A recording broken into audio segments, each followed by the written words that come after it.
For me and my family's safety, I prefer to keep my identity unknown. But I do help run my family's small business here in St. Paul, and I am a resident of St. Paul as well. I was one of the people pepper sprayed today at the ICE raid on Rose Avenue in St. Paul. While trying to peacefully deter officers from shooting the crowd with guns that had pepper spray bullets loaded into them, a St. Paul police officer came up behind me and shoved his mace canister under my glasses, spraying directly into my eyeball. I witnessed another woman who was walking with a cane get sprayed directly in the face by an SPPD officer and shoved violently to the ground. This happened right in front of me. She was standing in front of a van and talking with one of the officers when this happened.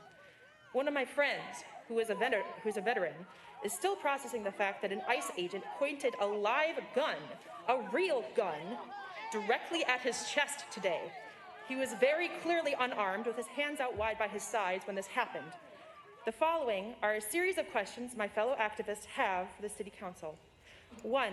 How much of the City of St. Paul's budget is going towards aiding federal law enforcement in local operations, which is in direct violation of the city's own separation ordinance?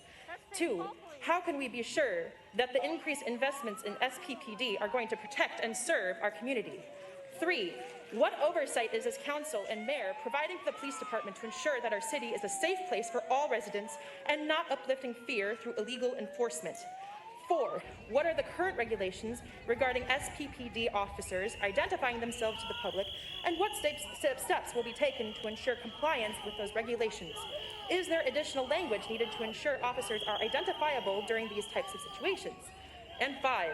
In the City Department, preparing a more explicit and detailed policy regarding local law enforcement support response to requests for aid from federal immigration actions. If not, why?